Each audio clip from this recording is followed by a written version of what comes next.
नमस्कार दोस्तों, कैसे हैं आप सब। स्वागत है आप सबका आपके अपने चैनल स्पर्श क्लास में। दोस्तों, आज की इस वीडियो में मैं आपको लेकर आई हूँ माइक्रो टीचिंग। आपकी अभी कुछ दिन माइक्रो टीचिंग की कंप्लीट सीरीज चलेगी, जिसके अंदर हम माइक्रो टीचिंग यानी कि सूक्ष्म शिक्षण को बिल्कुल डिटेल में बाइलिंगुअल क्लासेस होंगी, हिंदी इंग्लिश दोनों में, और डीप स्टडीज़ के अंदर करेंगे। हर एक स्किल को बहुत ही ध्यान से समझेंगे। ऐसा क्यों? क्योंकि ये जो टॉपिक है बहुत ज़्यादा इंपॉर्टेंट है, स्पेशली बीएड फर्स्ट ईयर के स्टूडेंट्स के लिए। क्यों? क्योंकि आपका फर्स्ट ईयर का जो फोर्थ पेपर है टीचिंग एंड टेक्नोलॉजी, उस पेपर का मोस्ट इंपोर्टेंट टॉपिक है। लॉन्ग आंसर टाइप क्वेश्चन में पूछा जाता है। इसके अलावा जो आपके दोनों पेडागोजी के सब्जेक्ट्स होते हैं, चाहे आपका वो पेडागोजी सब्जेक्ट कोई सा भी हो, चाहे हिंदी हो, इंग्लिश हो, मैथ्स हो, साइंस हो, एटसेट्रा, कोई दिक्कत नहीं है।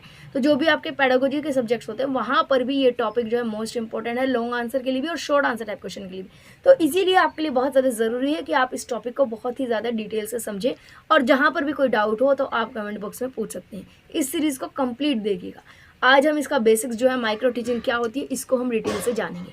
तो वीडियो पसंद आए तो लाइक शेयर ज़रूर कीजिएगा। ज़्यादा समय न लेते हुए शुरू करेंगे आज की इस वीडियो को। तो दोस्तों, आपके स्क्रीन पर शो हो रहा है सूक्ष्म शिक्षण यानी कि माइक्रो टीचिंग। सूक्ष्म शिक्षण को भी हम देखेंगे, लेकिन उससे पहले हम बात करेंगे शिक्षण क्या होता है, टीचिंग क्या होता है।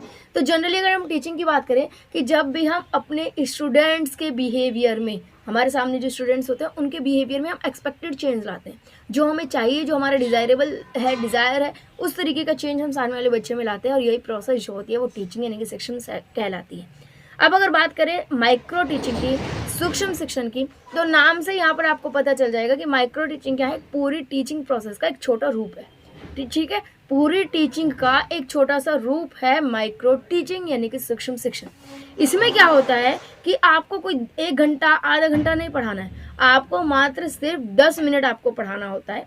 7 से 10 मिनट के अंदर अंदर आपको पढ़ाना होता है, ठीक है। आपके सामने जो स्टूडेंट होते हैं वो भी ऐसा नहीं कि 30 40 50 स्टूडेंट आपके सामने, नहीं, आपके सामने सिर्फ 5 से 10 स्टूडेंट ही होते हैं। तो यहाँ पर एक कंक्लूजन ये निकलता है कि माइक्रो टीचिंग मतलब आपके सामने सिर्फ 5 से 10 स्टूडेंट्स होंगे और सिर्फ 5 से 10 मिनट ही आपको पढ़ाना होगा। तो पूरी एक टीचिंग का, ओवरऑल टीचिंग का एक छोटा सा पार्ट है, एक छोटा सा रूप है, ठीक है। तो आई होप यहाँ पर माइक्रो टीचिंग क्या होता है वो क्लियर हो गया होगा।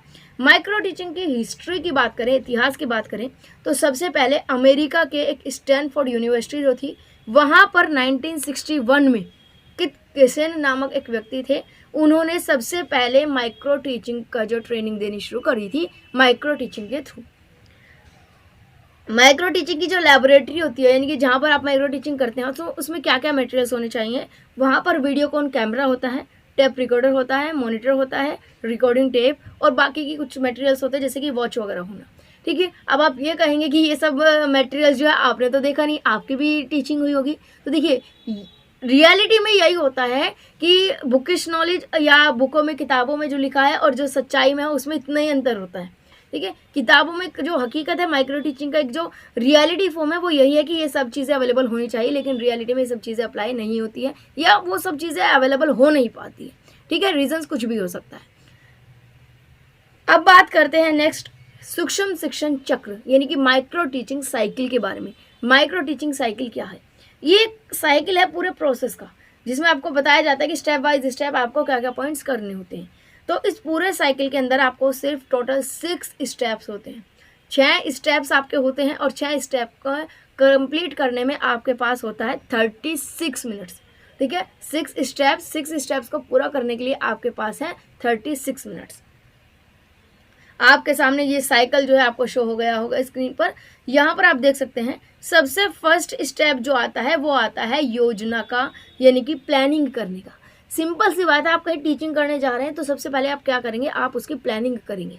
प्लानिंग में मतलब क्या कि आप उसकी योजना बनाएंगे कि आपको क्या पढ़ाना है, कैसे पढ़ाना है, कौन सा एड्स यूज़ करने हैं, एड्स यानी कि कौन सी ऑब्जेक्ट्स यूज़ करनी है हेल्प के लिए, पीपीटी के थ्रू पढ़ाना है या कोई मॉडल बनाकर लेकर जाना है, कोई चार्ट पेपर बनाना है, तो वो सारी प्लानिंग करते हैं। तो ये आप जो है फर्स्ट स्टेप होता है जिसके अंदर आप प्रॉपर कंप्लीट प्लानिंग करते हैं। इसके बाद जो आपने प्लानिंग किया उसके अकॉर्डिंग आप नेक्स्ट स्टेप में जाकर टीच करते हैं। आप स्कूल में गए, आप अब टीचिंग करेंगे। थर्ड स्टेप में आ जाता है आपका फीडबैक यानी कि प्रतिपुष्टि। आपने जो टीचिंग की, आपके सामने आपके प्रोफेसर जो होते हैं वो बैठे रहते हैं, जो कि आपको ऑब्जर्व करते हैं, आपकी टीचिंग को ऑब्जर्व करते हैं। अब वो आपको फीडबैक देंगे, यानी कि आपको बताएंगे कि आप में क्या कमी रही है, आपने क्या अच्छा किया है, किस चीज़ को आपको इम्प्रूव करना है, क्या इम्प्रूवमेंट आपको लानी है, वो सब फीडबैक आपको दिए जाएंगे।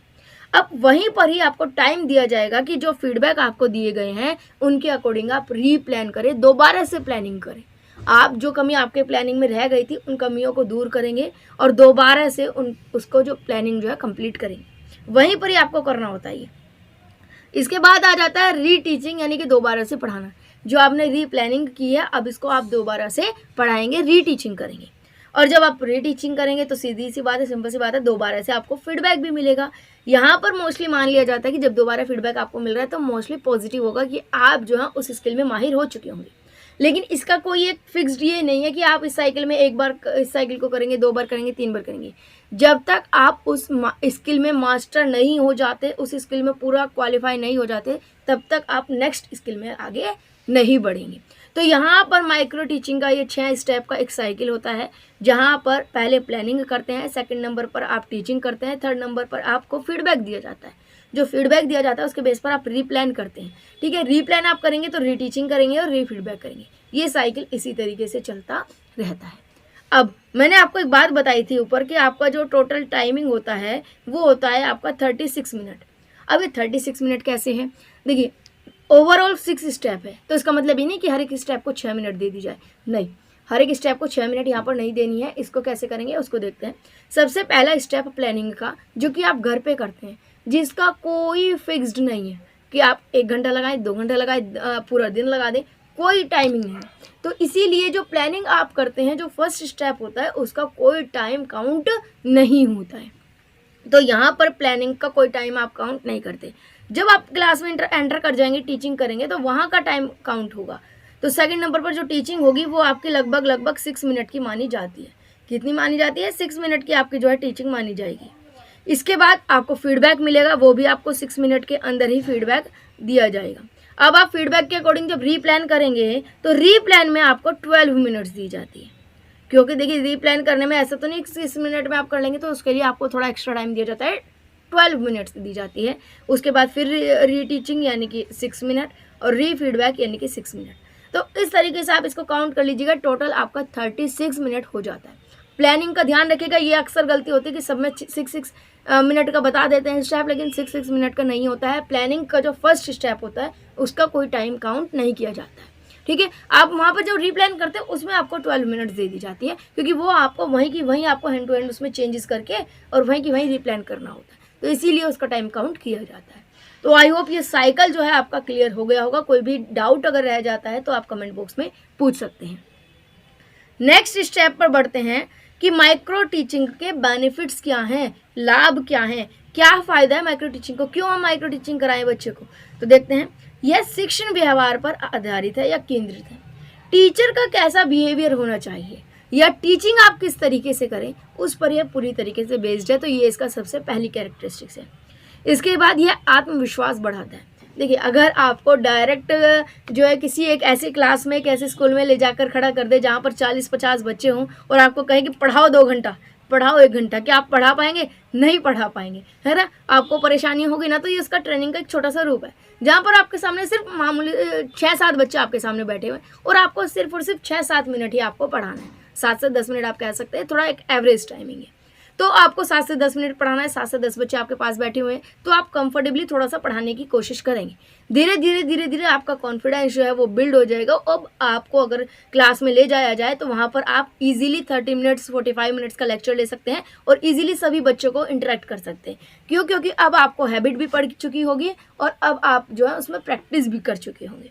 तो ये इसका जो है बेनिफिट होता है सबसे बड़ा, कि बच्चे में कॉन्फिडेंस बिल्ड होता है, आत्मविश्वास बढ़ता है। बच्चा यानी कि यहाँ पर बीएड के ट्रेनिंग से बात हो रही है।